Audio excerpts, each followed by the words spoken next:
welcome to Get Even, the podcast for ambitious women looking to go further.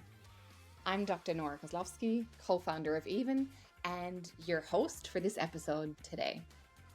Get Even is a podcast where we interview successful women about their career stories, but we actually take a peek behind the curtain. So we learn about what it really takes to thrive. We learn about some of the hard choices that they've had to make in their careers. We learn about the messy realities behind the highlights reel. And if you're a woman who's got a lot on her plate, who wants to go far and who wants community and support, then this is the place for you. Welcome to Get Even.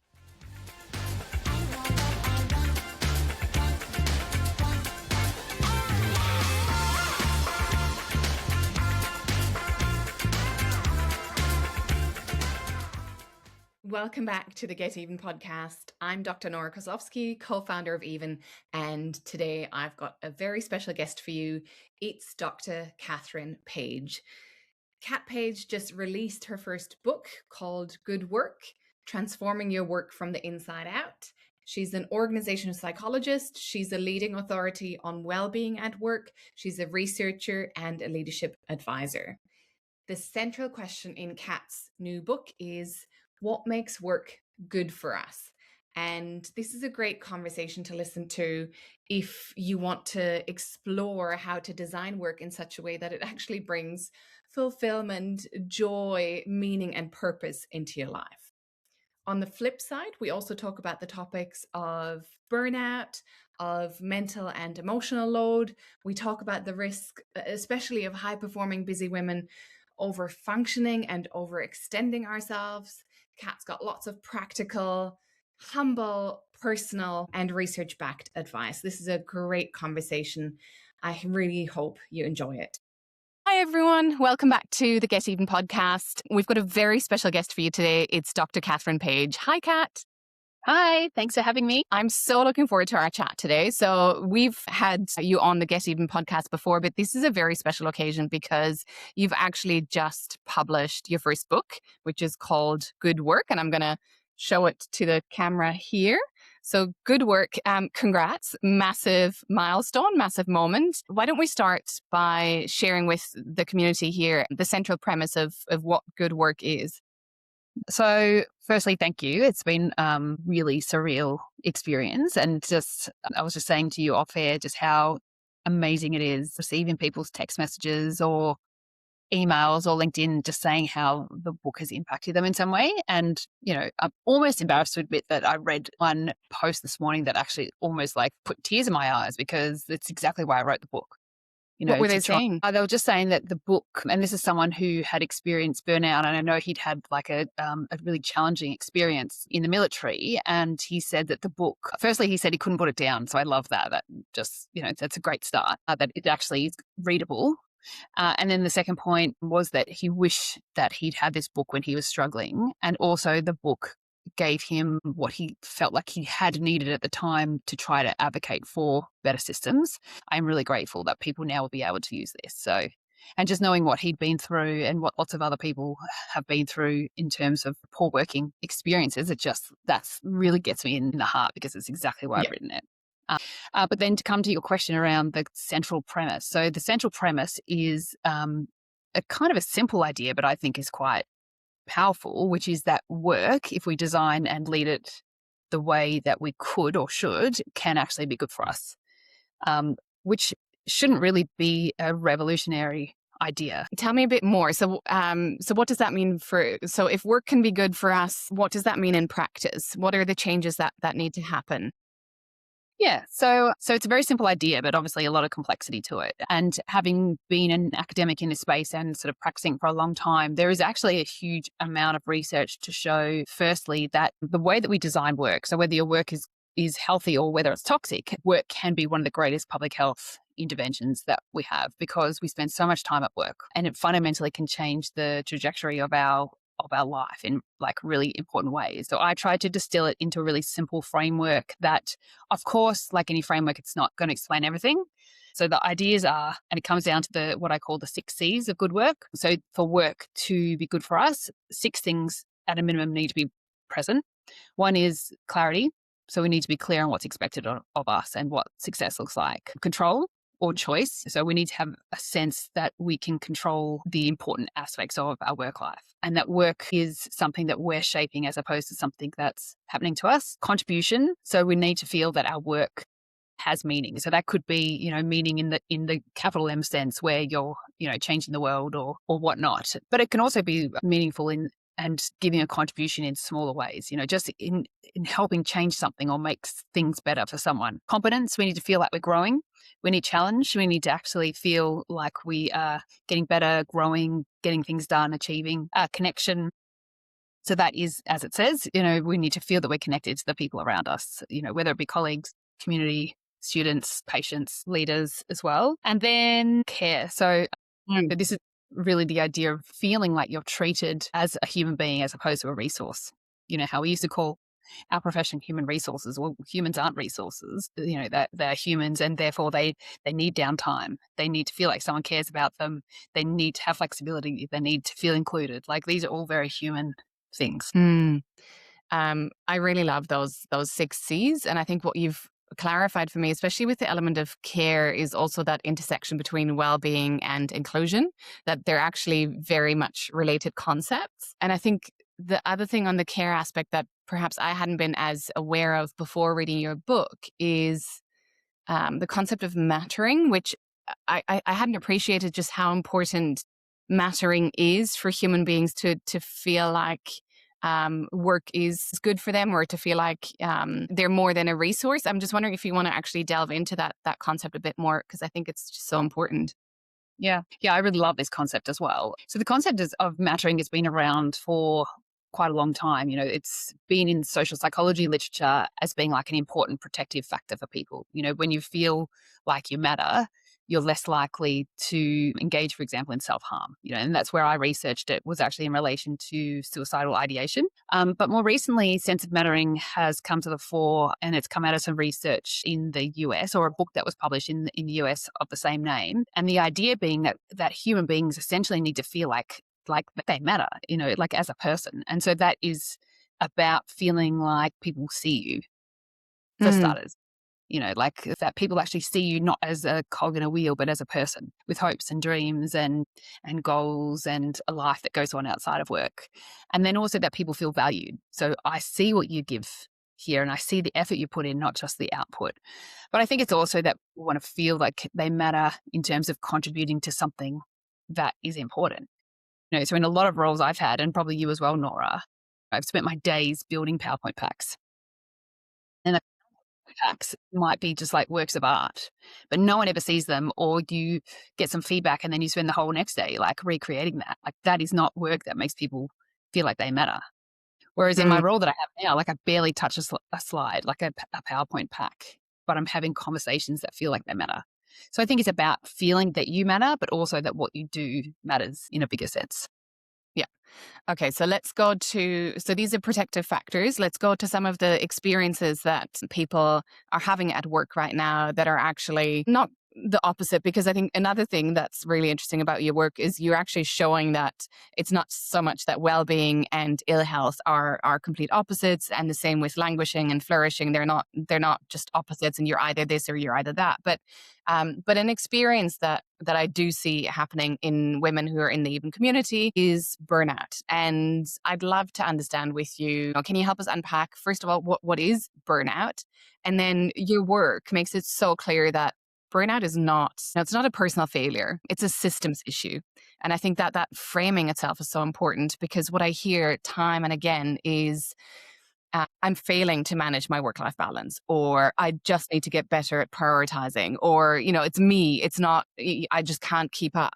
And my first response is I want to give the women who share that with me, I want to give them a hug and say, it's not you. The odds are stacked against you. But I'd love to hear, with the expertise that you have, what's your take on those experiences?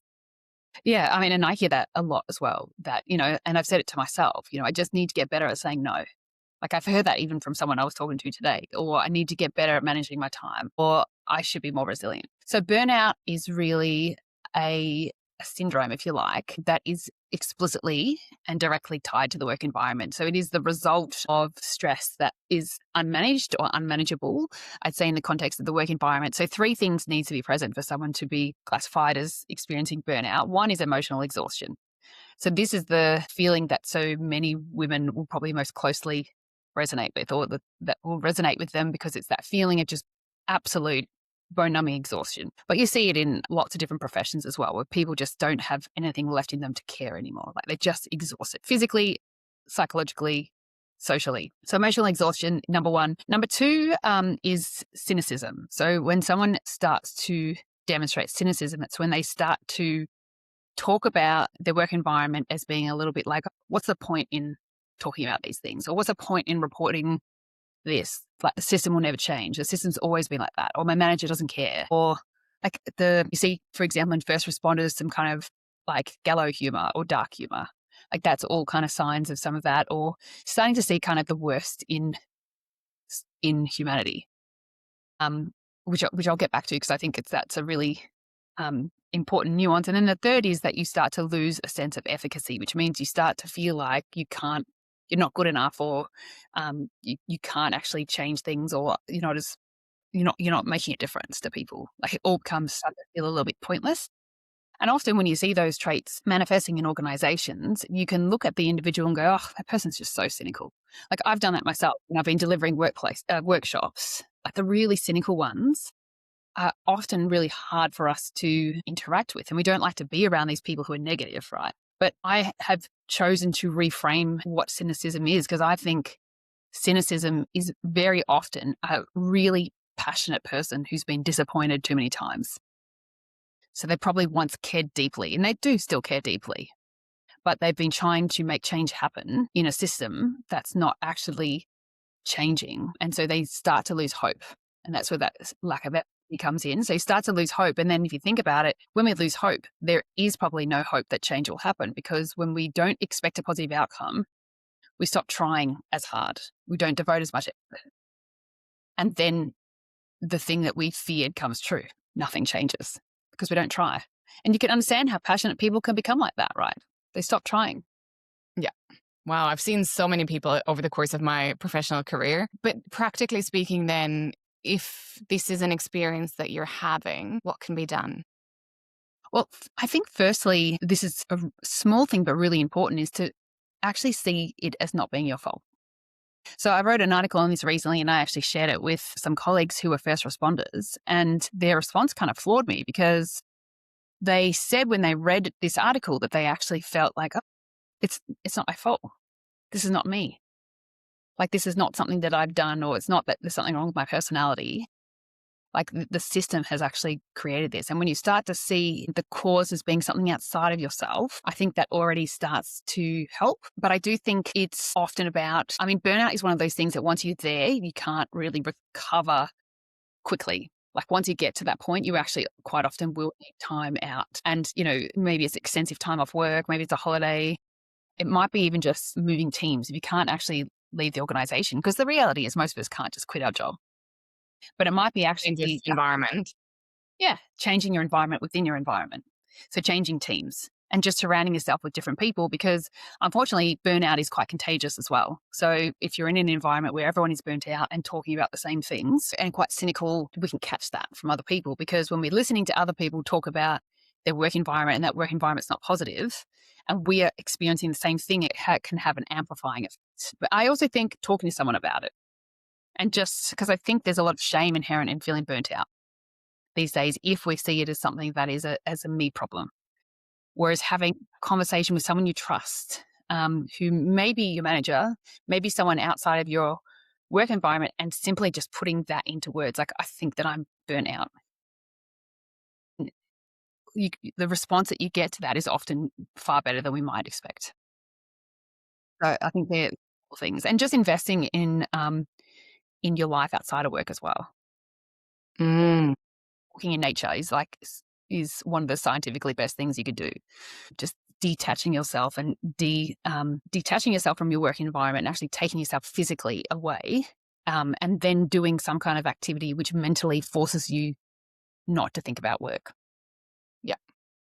I think this is where it's really interesting to think about the recovery aspect of what you write about. And maybe, the recovery is more of the preventative stuff that you should be doing in order to help avoid experiencing burnout. But I do want to get into what are some of those small actions that we can do. And I think even though recovery might be preventative, I'm reminded. So recently I had this conversation with somebody who said to me, I haven't taken a holiday in 10 years because Yeah. I'm so worried about what it means for work. I want to be available. I want to look like I'm committed, all of these things. And I mean, there's layers in that, of course. But for me, I was sitting there thinking, I can't say to you, you must take a holiday because that's not realistic for this person right now. And so for me, the immediate step was, okay, what's the tiniest thing you could do right now to start building a habit of recovery that might eventually get you to the place where a holiday seems feasible? But I'd love to hear your take on that and what are some of those small things. So you mentioned the kind of immersion in nature, walks. What else can you do? Yeah. And I think the reality is most of us can't, if you're feeling really overloaded by work and your workload's not sustainable, the idea of taking a holiday just makes no sense because, who's going to, quite often, there's no one to do the work while you're away. So it just piles up and makes things worse. So I think there is research showing that daily recovery and sort of micro recovery, if you like, is sometimes in some ways more important than having a really extended break, because a really extended break, you do eventually get unplugged and you do eventually recover. And that's great in terms of restoring resources that have been depleted. But the reality is, as soon as you go back into work, or as soon as you even get a ping on your phone to indicate an email, those systems start to come back. So I think trying to make time in your diary every day to actually have some recovery and using that time quite specifically. So I remember talking to one leader, for example, who had time in her diary on a Monday morning where she just did like something for herself, at the very beginning of the week and just invested in herself and stuck to that. And having it at the start of the week was important because I think when you put it later in the day or later in the week, you tend to find a gazillion reasons why you can't do that anymore.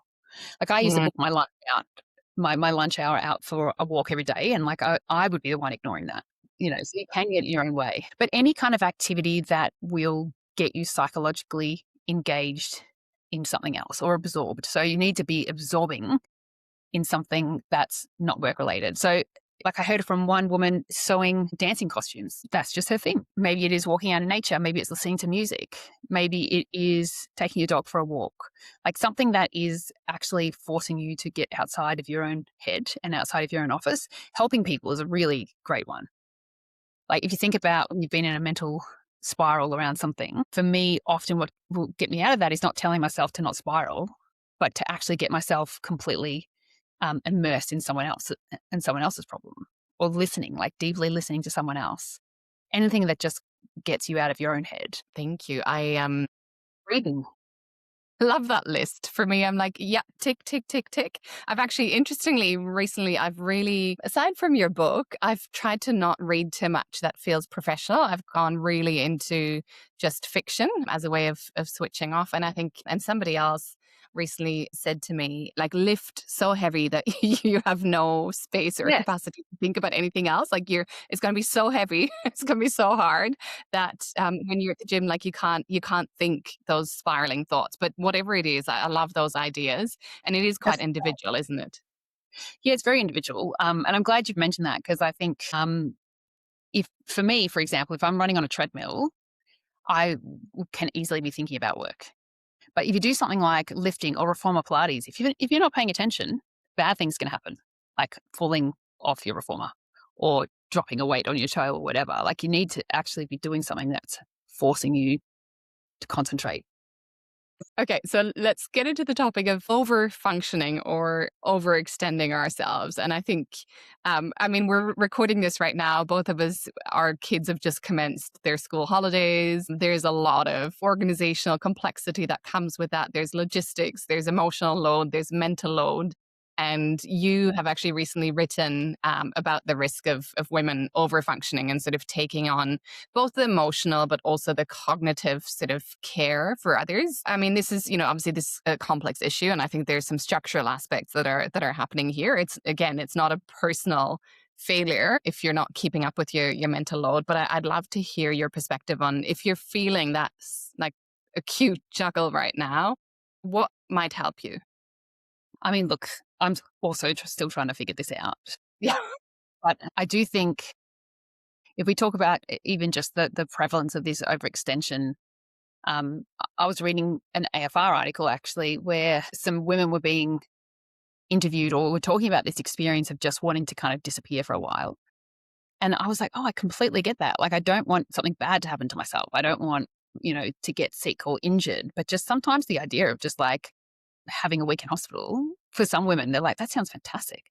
Like when I wrote this article, someone actually who read it joked about putting herself under anesthesia.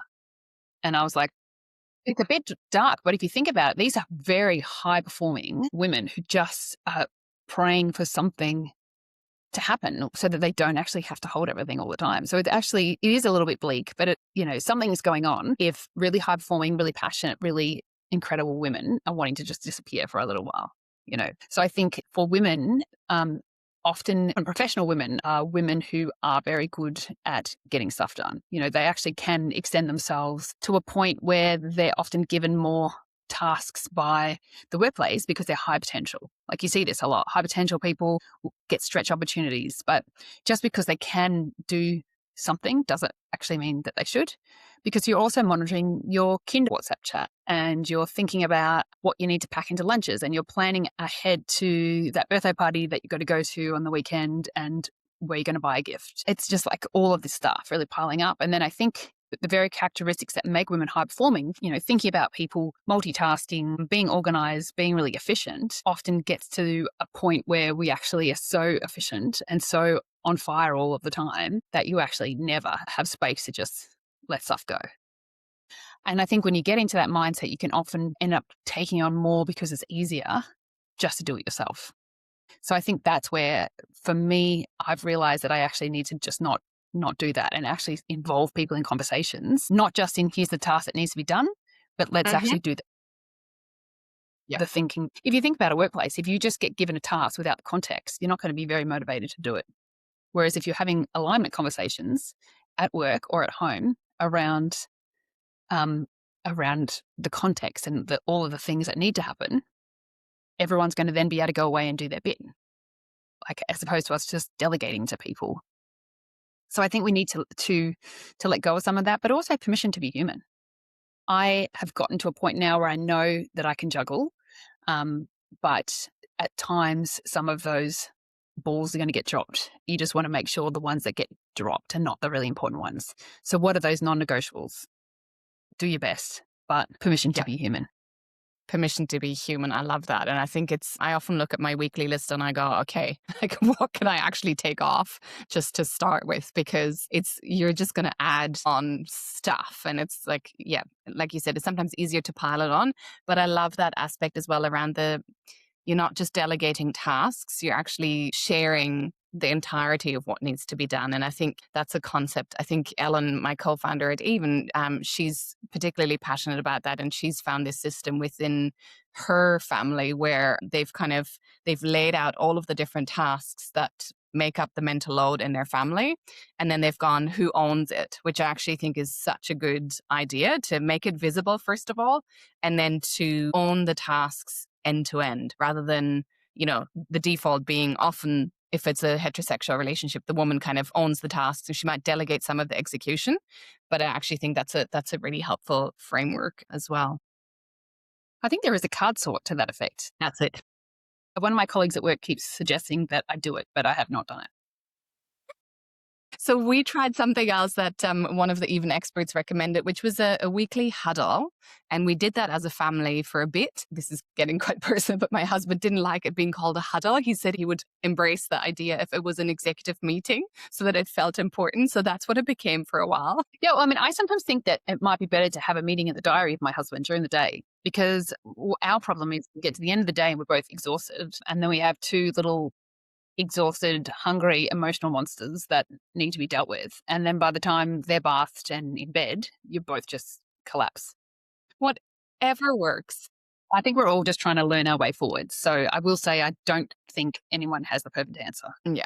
I think this is another one where there's such a perfect storm of a combination between, we are trying to muddle our way through this on a personal level because we're all trying to manage our own lives, our own work, our own partnership, relationship, our family.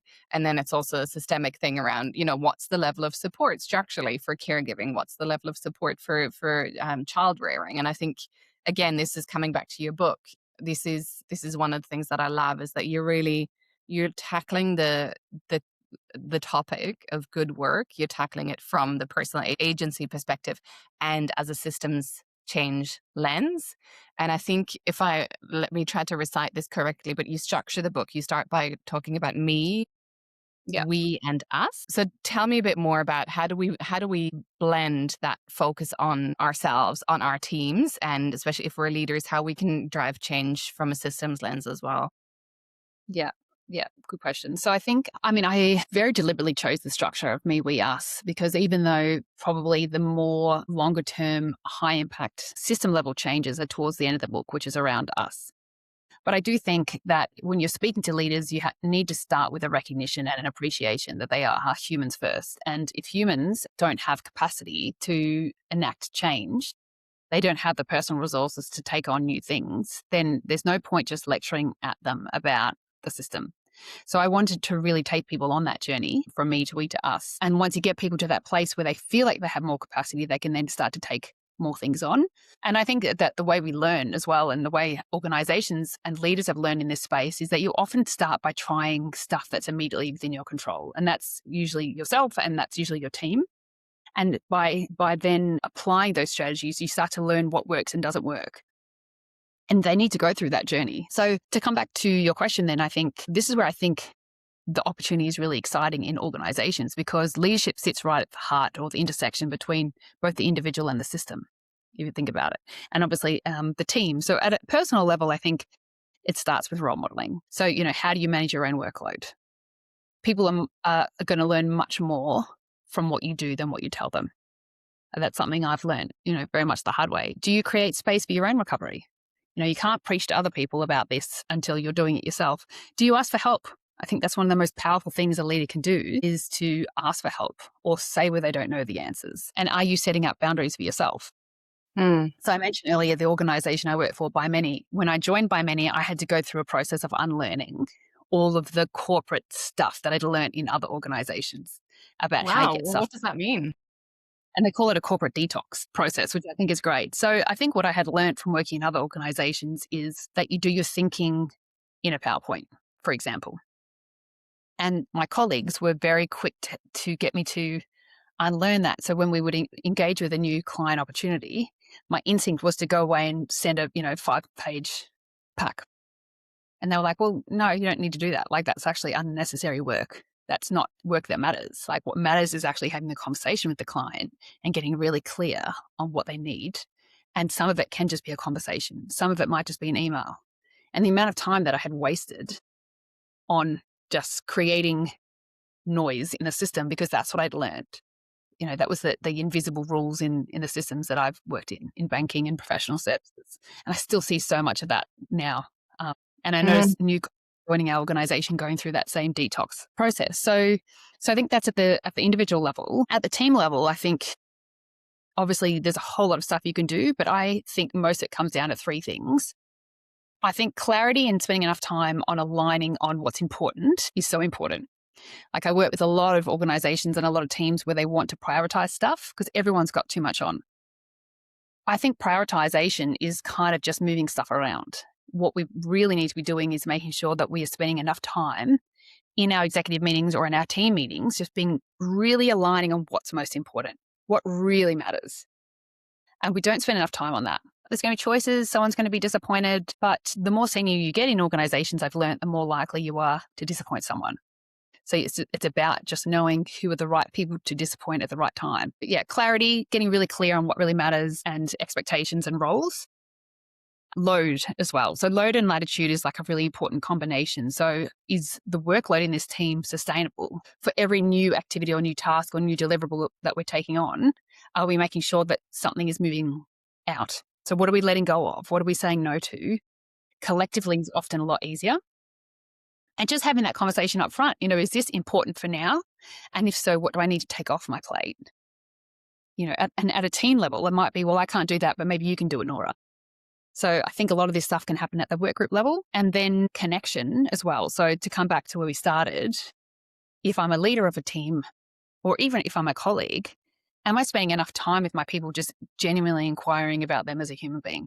Making people feel seen, not cogs in a wheel, as we've talked about, not resources, but like seen as a human with goals, desires, feelings. A lot of problems in organizations today are because the people who are making the decisions are separated from the people who are actually doing the work, not just by levels, but by a whole bunch of systems and processes that are driving unaccountability. They actually get in the way. Making decisions and they don't actually know what's going on. So connecting into people to make sure that those people feel seen, but also to bring to the surface answers to some of these problems. Yeah, so clarity, load, and connection. And then at the system level, which is outside any one person's role, I think it all does start with conversations and connections with people. So often you'll have multiple people in an organization who are experiencing the same problem from a different perspective. None of them alone can solve it. But if we take the time to actually pull the right people into the room and actually aligning on the problem, we realize we have more agency than we think. But we can't do it as an individual. We can only do it as a collective, which is, I think, collectively, we need to be having more conversations with people. And then looking at the system, what gets rewarded is what people will do. So the system, any system is designed perfectly to get the results it's getting. So how do we actually look at the invisible rules of a system? Where are we unintentionally creating pressure or friction in organizations as well? Like the dumb things we do in organizations that we could just stop doing, that are causing people pain, making people work late, causing conflict, causing stress, causing burnout, are just like really dumb things that no one's ever paid attention to. Yeah. Wow. It's very simple, but these are all difficult things because they require you to be brave, or to actually call something stupid or wasteful, or to have a conversation with somebody in a different team that you've never met. Or these are all things that, to me, they sound fundamentally human, but difficult. That's why by many, we don't talk about leaders, we talk about leadership, because all of these things sound insurmountable if you're tackling them just as one person. Kat, I want to delve more into your own story, because I think it's interesting to hear about the corporate detox piece, but I also think just our community can learn so much from your story, from my awareness, and you might have to correct me here, but I think you've cycled through about 4 careers, which is the same amount of careers that I've had. So from academic to you've been in management consulting, you've been in corporate environments, and now you've become an author. There might be other chapters that I'm unaware of, but there's just, there's so much to pick up from that journey around the bold moves that you've made, how you've made some of those career decisions. And I love when you start the book, you talk about the kind of the experience of a very sort of faceless or impersonal redundancy experience in corporate, and kind of picking yourself up after that and going, what do I actually want? And that experience of perhaps having stayed in a role that seemed fine for too long. So I really want to hear some of your insights around how have you made these decisions? What's guiding you? Yes. Oh, and I'm so grateful. I'm actually so grateful to that redundancy now. But at the time, I felt a lot of shame around that experience, to be honest, because obviously my identity was around being this really high-performing potential person. Hopefully that was how I had hoped that I was seen, and to be just a line item that got deleted. It did feel very unhuman and very sort of cold. But once I worked through that, I realized I'd been given the biggest gift, because if I hadn't had that redundancy, and I did have opportunities to take on different roles, and I made a decision not to stay in that organization or pursue other roles within the organization through more gut feel, to be honest. So it wasn't a reaction of like, oh, I'm mad at you, so I'm not staying. It was just a deep intuitive feeling that said, you know what, I think there's something better. That I still had hope that there was something better for me. And I think it took me time to work out that I've been feeling that way for a while. And I just was staying somewhere because I felt safe and convenient.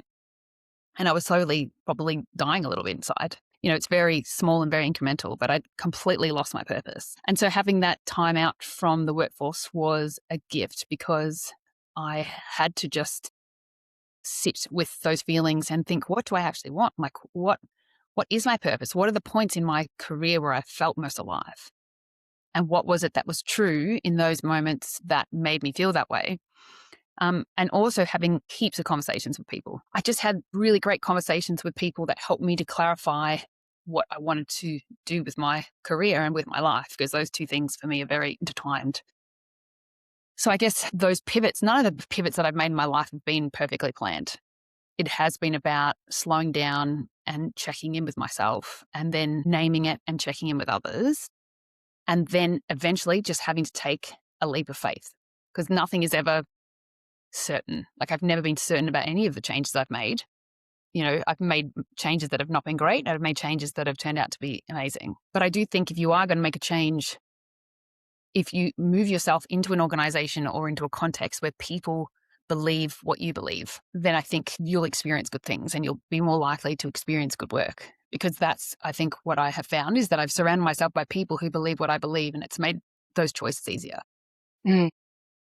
So I have had moments, as you know, of being a bit more scientific about it, where I've, identified what my work values are.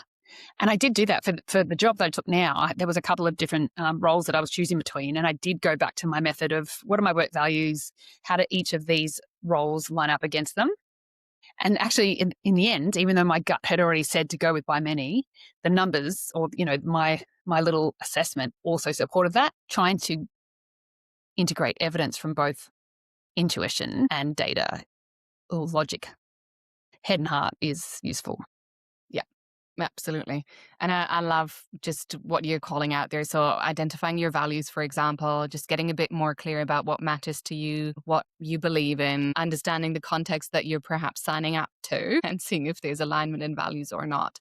I think all of these methods, I think they're great advice. And thank you for sharing some of your stories there. How can others find out more about you? Where can they find the book? Where can they follow you? I definitely want to encourage everyone listening to our podcast to follow Kat's work. I personally find it inspiring. I find I get really good reminders of practices that will help me to increase my personal well-being, but that also help me to create great conditions for others. Where can they find you?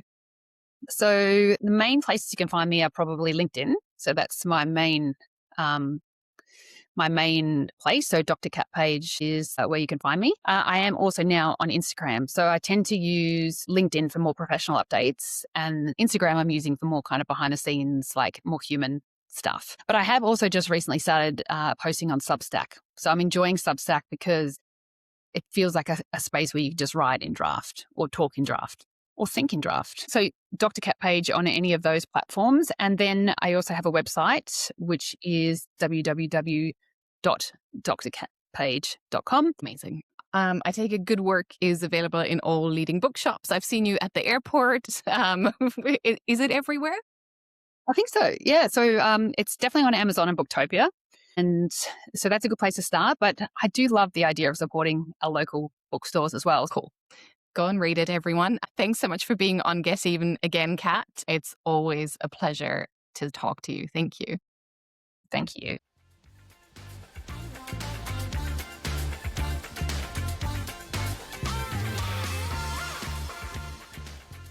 I'm Dr. Nora Koslowski, co-founder of Even, where our mission is to accelerate women's economic potential. Check out even-careers.com to learn how we support women and business to get even.